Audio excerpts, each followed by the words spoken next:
Hi, beautiful soul. Welcome to another episode of the Lights On podcast. Today, I'm on my own, no guests to interview or to share, but I kind of miss just doing my own thing. So, today I'm on my own and I'll be speaking or actually telling you all about my journey. This is completely unscripted, and I'm sorry in advance if it sounds like a little bit of a brain dump, but I haven't had the most conventional of journeys in terms of what I studied and what I do now, and sort of this path that I've been um, walking on. So I thought that maybe if you've also always been wired a little bit differently, if you've always done things a little bit differently, then maybe you will resonate. I know that when you don't do things that necessarily fall into the norm, it can be a bit isolating, it can be a bit lonely. So it certainly was for me. So I wanted to share a bit more of my path, because living authentically and true to myself has always been a big driver. I haven't always done that with so much honesty or with so much clarity as I do now. So I wanted to sort of tell you a little bit more of my background and my many twists and turns, and also the many, many reinventions that I've been going through until hopefully I get to a point where I can live authentically and I can stay and live true in a way that's very true to myself. I think I'm closer now than I ever was. But anyway, I hope that you can resonate. I hope that again maybe you won't feel so lonely because we conditioning is a big thing, and certainly growing up, society has these certain expectations, and breaking away from those and moving beyond them can be really scary, and lonely. So again, if you do listen to my story, I hope it just reassures you, that you're not alone. There is other weird, strange people out here, trying to break away, trying to break free, and living by their own rules. So, yeah, this is my story. This is my unfiltered, raw story about how I've been navigating change, reinventing myself, and following this path towards authenticity. So, thank you again for being here. Thank you for listening, and let's get straight into it. So, if you are new around here, if perhaps this is the first episode of this podcast that you are listening to, my name is Catarina, Cat for short. I'm Portuguese. I was born in Lisbon in 1993, so I'm 30. And I moved to London, UK, about 8 years ago. And I'm now at a stage where I feel like, the London chapter is coming to an end. So I'm in the process of moving countries again to where I'm not so sure. Definitely a bit back to Portugal, my home country, but then I think I may just go traveling and enjoy my life and get to know other people, other cultures, because I've always loved traveling.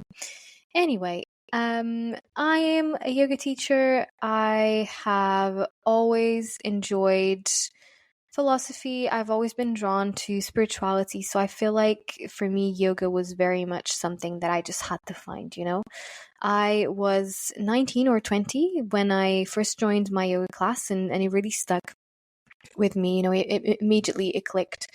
I remember at the time I was struggling severely with anxiety. Not that I would recognize that because I thought I was doing absolutely fine. But I was struggling pretty hard. I remember experiencing shortness of breath. I remember experiencing this very rapid heartbeat, almost as if my heart was beating out of my chest. So really scary. And I honestly, I don't even know how I was how I was coping with that support back then. I was very strong. Not in a healthy way though. So anyway, I found yoga, and I was then sort of pushed towards becoming a yoga teacher, and I've been teaching yoga since 2017. And this podcast very much comes as a way for me to just talk about yoga philosophy and other aspects of yoga that I feel like are not talked about that often, because especially in mainstream media, and if you go on Instagram and online, you see quite a lot about yoga as a physical practice, as a way to sort of strengthen your body. But this has always felt quite incomplete to me, because I knew that yoga and my experience of yoga is a lot bigger than that. It's not something that is physical for the body. It's actually something that has a lot more to do with your soul and you finding yourself and your true purpose, rather than strength and flexibility. So I wanted to share, a bit more about the practice. But since then, and as I've been sort of on this journey again, trying to find me, trying to find authenticity, this podcast has evolved. And that's why, this season I've brought in the people that I've been connecting with, people that I think have also amazing journeys, and they're as passionate as I am about serving others and speaking their truth and speaking what's in their heart for the highest good of people. But anyway, so I say that because I still identify myself as a yoga teacher, but I've been outgrowing that as well. And that bit has been a challenge for me, because I thought I was going to teach yoga for the rest of my life, and I think I will be. But I think I'm coming to realize that I'm a lot more than that. I'm a healer. I am someone that helps others navigate pain, navigate healing, navigate trauma and shadow work. And so I'm just trying to really figure out who I am really in all my many different facets, all my many different dimensions. And I'm still not quite sure, I don't think I have full clarity yet, but I'm at peace with that for now. I'm allowing myself the time and the space to figure out myself without any pressure, and more importantly, without other people's opinions or conditioning or limitations, which is something that I've been trying to break free from for many, many years. And I'm glad that I seem to now finally start, embracing this separation, this point where I no longer care so much about what they think, how worried they are, even if they are very dear, close people to my heart. But let me take you to the beginning of my story. So as I've mentioned, I was born in Lisbon, Portugal. I'm an only child. I was adopted as a baby. I was 6 weeks old. And this means that I grew up very treasured and very sheltered. So I'm very, very lucky to have been you would say, very loved. Love was definitely poured into me as I was growing up by everyone in my family, and I'm certainly very thankful of that. But that did have a flip side, and I had this thing within me, perhaps derived from the fact that I was adopted, that I had to be perfect.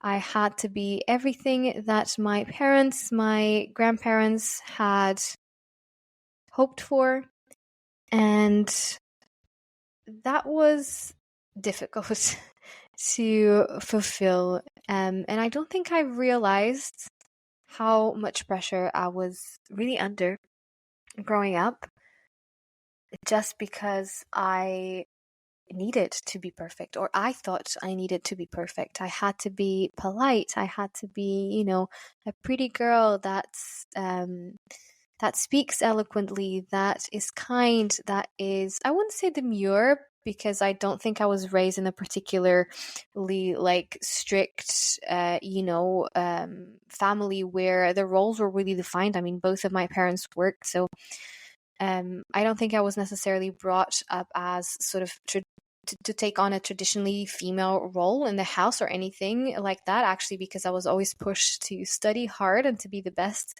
in my class and to really become this driven career woman, which I am still today.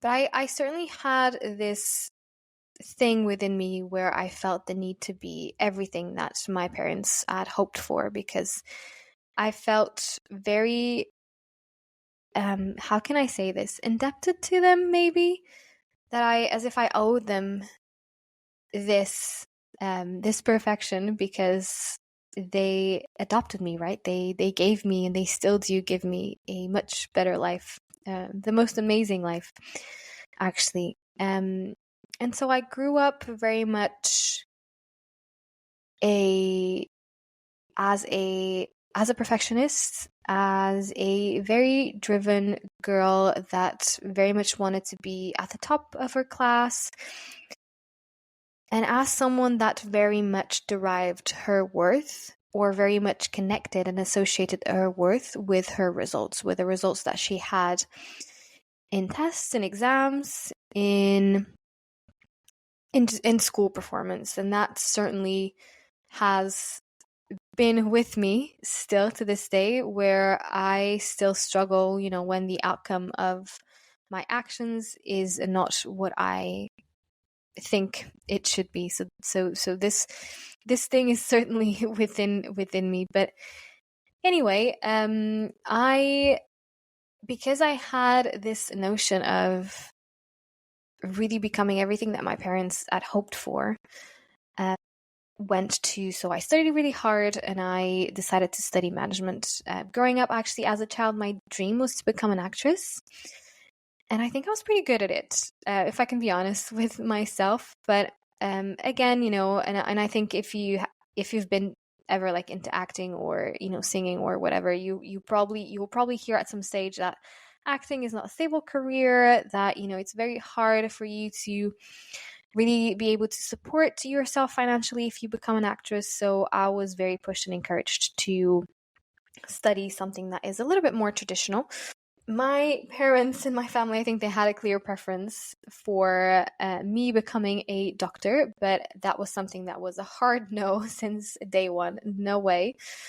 So I ended up studying business management. Still a traditional career, but it did give me some options, because effectively you need a business manager in all kinds of careers. So it kept my options pretty open, which is something that I was pretty comfortable in. But essentially, I went to uni. I studied pretty hard. I continued studying very, very hard once I entered university, because that's basically all I knew how. That's all I knew. I couldn't do anything else, just study. And I was pretty good at studying, so I just kept doing it. And I remember when I first started university, at that point, I was fully bought into that notion of, becoming a CEO of a big multinational corporation, and very much living like 100% the corporate life, giving my all. But then as I was studying, I started to realize the bullshit of everything I was being taught. And it's almost as if things weren't appealing to me anymore. It just lacked authenticity. It just lacked meaning and purpose, which were things that had always been important to me. And so I struggled a bit at some point in university, because I just could not see myself doing what people that graduated were doing. I did not want a consultancy job. I did not want to work in a bank. I did not want the 9 to 5. It just didn't sit well with me. And so I decided that once I graduated, and I did an undergrad and a master's degree, because that's kind of how it goes in Portugal. It's very common for you to do a master's degree right after your undergrad. And so I finished all of that. So my deal my deal of the bargain was sort of filled, right? Once I graduated, and I said to my mom and dad that I was gonna go to London to study acting and finally try my luck at being an actress, which was my long lost childhood dream.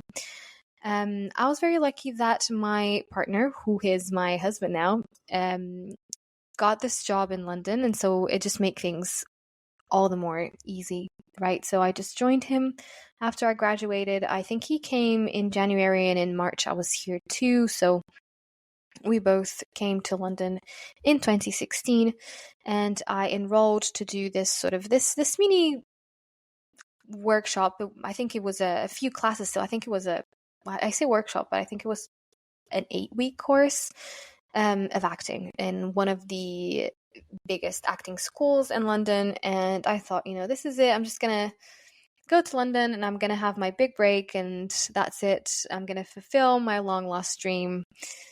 And obviously, that didn't happen. I enjoyed my acting course. It was good to be back at doing something that I was so passionate about.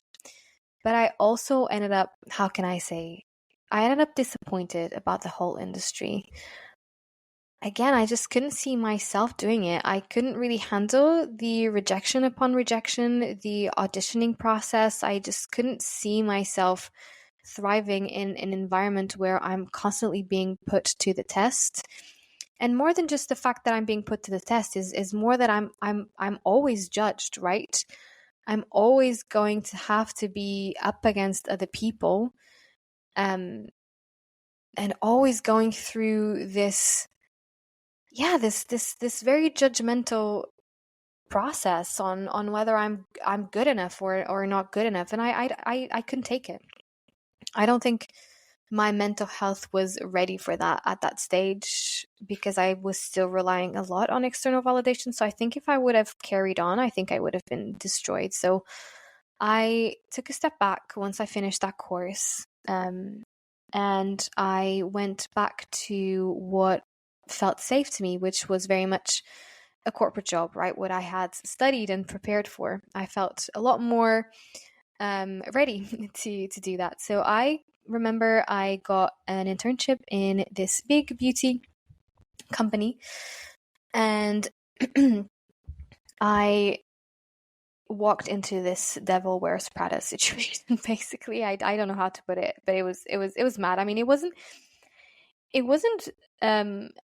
a bad environment as such. I met one of my best friends there, but it certainly wasn't. It wasn't massively toxic, but it wasn't healthy either. And again, like I joined, and I remember, just very quickly realizing that it wasn't for me either. Like, I did not like the cliques. I did not like the people that cared more about how you dress than, what's inside of you. I just did not like the environment, even though, again, I can't say that I had many negative interactions. I didn't. But it was just the whole vibe of it. It just didn't resonate with me. So it was an internship anyway, so it was time limited, and I then started looking at other jobs. And then, because I knew that causes and purpose and meaning had always been important to me, I shifted my sight into the third sector world, so charities. And I thought, perfect, this here I can just dedicate and pour my all into a cause, and it'll make a lot more sense. And it did. It truly did. So I ended up leaving the internship to join a UK-based charity, and then sort of progress and join other charities as I sort of evolved, in my role. I joined the fundraising team, and I think that suited me quite well, because I'm a person that communicates with quite easily. I can connect with people easily. I form relationships easily. So for me, becoming a fundraiser, especially in the corporate partnerships department, so dealing very much with companies, which was something that I was familiar with, and taking on this role of building relationships, was pretty perfect in terms of matching my skills and what I knew I was good at. And I had honestly for a very fulfilling 4 years in the charity world. I worked in larger charities, I worked in smaller charities, I dabbed into international development and global charities. So it was a lot of fun, and I met a lot of great people that I still call friends to this day. And it was just very lovely to know that we were all working towards something. But then again, as always, there came a point where I just couldn't see myself progressing any further in that career. And it got to a stage where, obviously I was doing this role for coming up to 2 years. And, to be completely honest with you, like, I wasn't really looking forward to a promotion because I did not want the role above me. It just didn't excite me.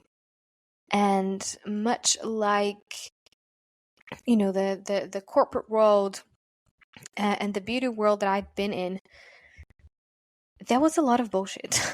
And it's a little bit better because you still have that underlying purpose and you still have underlying meaning and you have incredibly passionate people, but it's still a lot of bullshit. I'm sorry if this, is sort of like breaking this perfect image that you have. But it is. I say bullshit, and I'm very much using my perspective, right? It still wasn't true to me, and so I became a bit, delusioned with the whole thing because it just wasn't ringing true to me and to what I wanted to do with my life. And again, I had no interest in really progressing further because it was just a lot of politics that I didn't want to get into. And at the time I was already a yoga teacher. I was just teaching on the side as a teaching yoga to my colleagues pretty much. I wasn't really making anything out of it. But, as I was sort of progressing in my yoga journey as a teacher, as a student as well, I kept being pushed towards making yoga more professional, teaching more, and really stepping into this role as a teacher.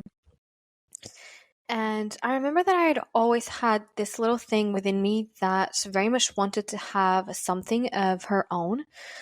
So being an entrepreneur was nothing strange to me. I had dabbed in it a bit in college. And so I thought, you know what, I'm just going to go and focus on building a yoga business. But I had no idea how. And so I went to a yoga retreat in 2019, practice with a week with, my teachers, my yoga master at the time. And then at the end, I return home and I have this big revelation just dropped onto me. And I realized that I could work with my dad and then at the same time develop my yoga business and whatever it is that I wanted to do with yoga. My dad at that point and still today has a consultancy business, and he helps smaller companies internationalize their business, especially within technology. So he's very good at sales and very much connecting you with the right people so that you're able to sort of sell your product in other markets beyond your home market and into foreign markets. And because at the end of the day, as a fundraiser, I was very much a salesperson. I thought, actually, the skills are totally transferable, so I can work with my dad and then at the same time also have a bit more time to focus on doing my own thing.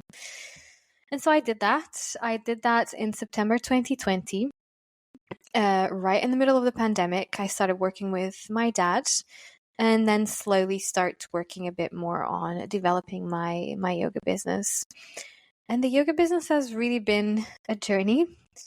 and one that hasn't really succeeded. At least if you take the general definition of success, right? In terms of bringing in money, bringing in customers, bringing in fame or recognition. It brought me none of that.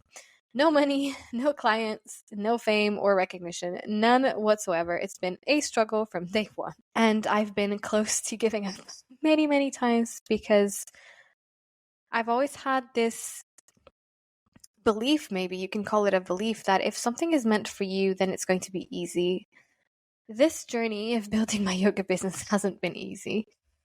But what I realize is that it hasn't really brought me customers, money, or recognition, validation, but it brought me closer to myself and it brought me closer to my authenticity.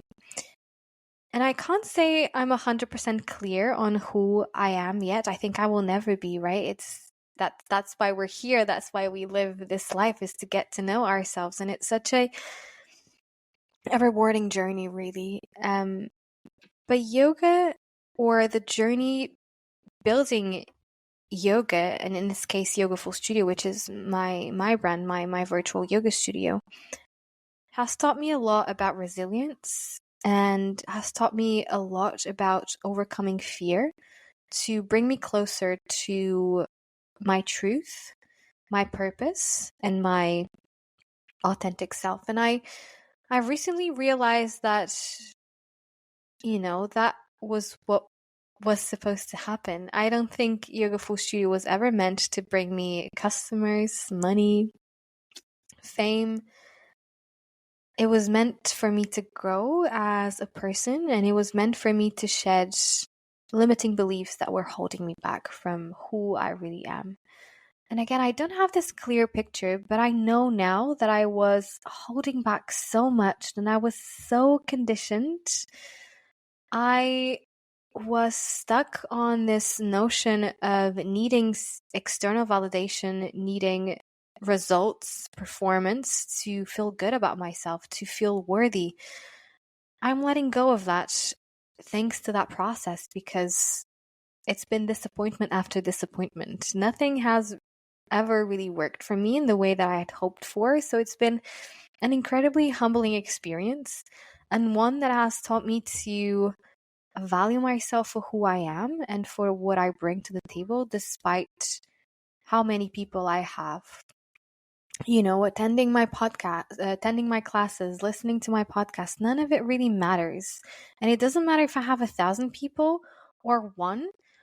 The value, it's intrinsic to me. It's me, and it's my message, and it's what I have to share. It has nothing to do with external factors. And so this process of building Yoga Full Studio and finally sort of embarking on this journey of building a business on my own has really showed me resilience, and it has really shown me how to claim back my power. Because if you were to ask me a few months ago if I was going to be this unfiltered and tell you about how Yoga Full Studio massively failed, I think I would have never shared this with anybody. But now I just feel like it doesn't define me as a person. It's a part of my journey, and it's been an incredible learning experience. But it doesn't make me, so even though Yoga Full Studio didn't really have the results I had hoped for, it has nothing to do with me being a failure. It has nothing to do with my worth or my identity. And so this journey has been incredibly freeing. Hard, I'm not gonna lie. I've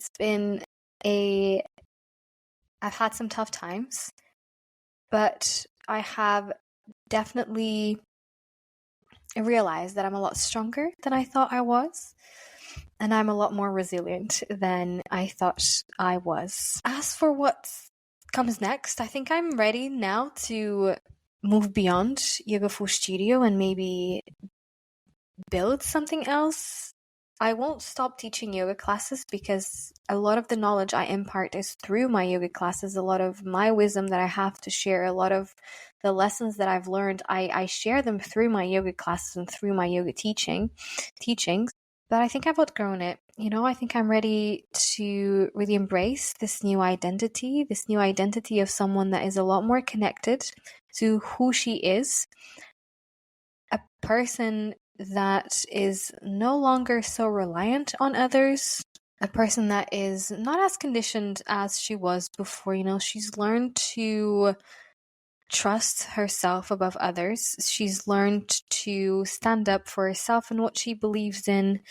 She's learned to accept that other people have opinions, but those opinions don't have to influence her in anything, because at the end of the day, her life is hers and she's going to live it in her own way, and people will like it and people will hate it, and that's fine. It's not on her. That's totally on them. So yeah, this has been my journey up until this point. It hasn't been the most conventional or the most linear, but I'm proud of that. I'm not a linear person. I'm not a conventional person. So my journey could never be linear or conventional. And so if you also struggle, fitting in, especially if you've also, like me, has been trying to fit in and trying to sort of mold yourself to fit these boxes that society has created for you, but none of these boxes actually really fit, then I want you to know, number one, you're not alone. And number two, that you can free yourself from those boxes and you can be brave enough to step out of them and start living your own way. I'm not saying that the journey is easy or obvious, but I'm saying that you have someone, me, that's doing it. So you're not alone. And there are certainly more and more people out there that also resonate with having non-linear, sort of divergent journeys, that have struggled trying to fit in but never have been able to. So if anything, I'm here, we're here. And so if this resonated, do let me know in the comments or reach out to me on social media. Just to say, hey, I'm weird like you. I've the 9 to 5 never really resonated, or the corporate world hasn't really resonated, or I can't really fit in anywhere. Let me know, because we are certainly not alone. And again, I don't know what the future holds, or I don't know fully the person that I will become, but I do know that I'm closer and closer to my authentic self, and I'm excited. For the first time in my life, I'm at peace with who I am, and I don't have any answers. I don't have any plans, and not having any plans used to scare me a lot, because I was very much a control freak. And releasing control, letting go of the reins of my life, and just opening myself up to my intuition, to divine timing, has truly been a blessing and a very powerful and precious experience. So yeah, this was my brain dump. I hope it kind of made sense to you. But I guess, if there's anything that you can take away from this, is that, number one, you're not alone. We are very, very conditioned into thinking that if we do not fit into these boxes, it's because there's something seriously wrong with us, and so we need to change. And no, we actually need to break free. And we need to go back to who we are, and we need to reconnect with our true essence, with our authenticity. And so I hope this is a message of hope. I hope this is a message of resilience, of endurance, and that you are definitely, definitely not alone. And the end. I don't know where I'm heading, but I'm excited. And if you would like to follow along, I'm on social media. For now, my my handle on Instagram and TikTok is at yogaful.studio. Actually, in TikTok doesn't have the dot. It's Yogaful Studio in one. I may change that as my identity shifts. and as I go through this process of reinvention. But if it has changed, then check the description of the episode because the latest handle will be there. I'll add it in. And yeah, come and join me. I've been saying that, this world I live in doesn't make a lot of sense to me, so now I'm creating my own. And so if you would also like to create your own world, come and join me. Maybe we can support each other and see each other through it. And yeah, come and connect. I'm friendly. And I hope that this has helped you feel a little bit less lonely, made you feel that there are other crazy people out there. I'm one of them. I'm certainly crazy, strange, weird, and I'm embracing all of that. Thank you so much for listening. Thank you for following as well. If you enjoy this podcast, please review it. I really want to grow and I want to be able to reach other people that also may be going through a darker time in their lives. I want to bring them some hope, some light, with these messages and, with everybody, all the guests that I bring into this podcast. So if you could share it, I'll be super grateful. Please review it. And yeah, that's me for this episode. I'll catch you very, very soon on next one. I'm not sure what that episode is going to be about, so stay tuned. And in the meantime, I hope you have a lovely rest to your day, to your week, and I hope that you look after yourself. I hope that you are selfish and that you put yourself first and that you persevere, and keep pushing forward. Stay true to yourself, trust yourself, and trust that you will figure it out. Sometimes it takes time. Allow yourself to have that time. And if you're struggling, come over and say hi. Take care. Lots of love. I'll see you on the next one. Bye.